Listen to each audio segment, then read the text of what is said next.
basically, how the upper arm here on that left side sort of is situated is going to influence what it does later on. Okay, so in a wrist option A, if I turn the bicep here about 20 to 30 degrees internally rotated and set up like this, later on, what that's going to allow me to do is as I slow my pivot slightly, this is going to allow me to go ahead and turn this down. So it impacts the middle of my bicep, the radial bone, as well as that left wrist are going to be fairly flat. Okay, so I'm starting this way so that I can be this way at impact. Okay, it works in opposite order here. Now, DJ's doing the opposite. He's starting with this arm quite externally rotated, okay? Still internally rotated in the radial bone a little bit, but he's external in the shoulder. Now, as he comes through, he loads this lead arm. So the more I load this lead arm like this across my body, okay, this is rotating. My bicep is now internally rotated, okay? So this is moving this way. This is why we see with those Cobra players, that radial bone is held 40 degrees open, 30 degrees, 40, 50 degrees open.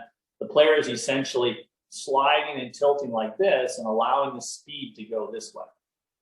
Okay, so this is how they're squaring up that mechanism. Whereas wrist option A players are internal and they are actually turning this down. Okay, so that elbow's now going to move toward my hip bone, okay, or else basically my biceps now on top. And that's allowing me to create the dynamic lock that I'm situated with. So that's why I think we see a lot of great pitchers and chippers with that type of a movement, because as I'm learning to do this, a good player is going to, like Bryson, if I want a really low one, I'm going to go ahead and add more flexion and actually add even more supination, okay, or turn this down even more.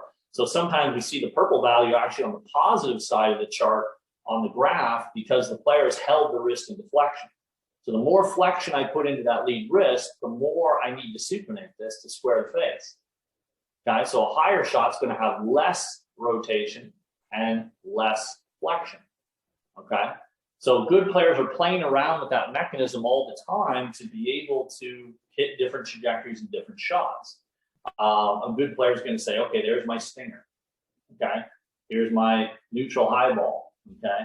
They're going to play around with how much of the flexion amount and the supination in the entire arm they utilize. So the body has to be a situation. If I get a swing where I overload that lead arm reduction with a wrist option A player, they're coming down and they can't get this thing to turn down.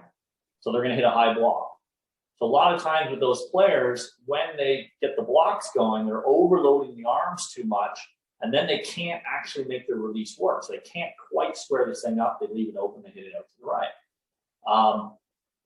If I go ahead and come down and obviously over-rotate this and maybe turn this down, or even worse, if I add a little bit of rotation and the wrist goes into extension, well, now I've got a double closing happening. Okay, so now that vector on the club face is now going hard left, I get a low hook. So like any style here, we're going to see some misses. And the key is obviously better players have smaller misses, but we're still going to see some variation in these misses. So that's why if I can keep the lead arm reduction a little bit wider, not load it so much, and then Thorbjorn goes into a little bit of flexion like this, that creates the space for his arm then to turn down like this. Okay. Now DJ is loading this thing way back here. Okay, that wrist is in crazy amounts of flexion. He's coming down. Now he has to keep turning and tilting and turning and tilting and turning and tilting. So he gets here at impact where this radial bone is 40 degrees open and this wrist is now moving this way. Okay, so completely backward from each other. That's why I chose those two patterns, as well as the body orientation. The ball are also completely different. So when we look at the wrist, it's important that we obviously understand the hack motion data, understand what you're looking at, but also you should also understand there are going to be some body moves that either support those wrist conditions or are going to hurt those wrist conditions. So we need to be aware of some of those things. And the biggest thing that I saw when going through a lot of those swings in the early research was how these players kind of set up that lead arm, okay, and how they use the upper arm to either help them turn this down or resist turning it down. Mm-hmm. And there's a question about how grip orientation in relation to the arm relates to this? Yeah, great question. Okay, so a lot of times, you know, my personal preference, certainly for a wrist option A player, is we're going to have the base of the radial bone where it joins your wrist right here. Okay, we're going to make sure that this is a little bit up and over the grip. Okay, it's going to be a little bit on the stronger side because I need to have about depending on the club, somewhere between 4 to 6 inches of forward press here at impact. So when I start with that wrist a little bit more extended in this position, this is allowing me then to create a little bit more forward press. At the same time, you can see how my arm orientation has, as I push this forward, now the bicep and the radial bone are basically up on top. So the grip position has a lot to do with it. Sometimes you'll see a player with a weak grip, okay, with that left side. And then it's a little bit harder because to get that turn down, they basically have less range of motion this way, okay? So some of those players, like a John Rahm, that have a weak left-hand grip, are going to add deflection. They're going to be some sort of a little bit more of a Cobra style, if you will, as opposed to a turn-down style. So the weaker the grip, generally the radial bone starts more toward the target, the bicep starts more toward the target, and now it's going to be harder. I have less range of motion. Now, this is something that Bryson does, obviously, a little bit with his driver. So he's convinced here if he kind of basically rotates his radial bone as far as he can to the left at setup. That's why he's in such a crazy weak grip on that left side. But then he's also trying to keep his upper arm internally rotated. So it's a little bit of an odd movement here. But what he's done is locked out the elbow by being internally rotating the upper arm and, let's say, supinated here or with the lower arm with the radial bone.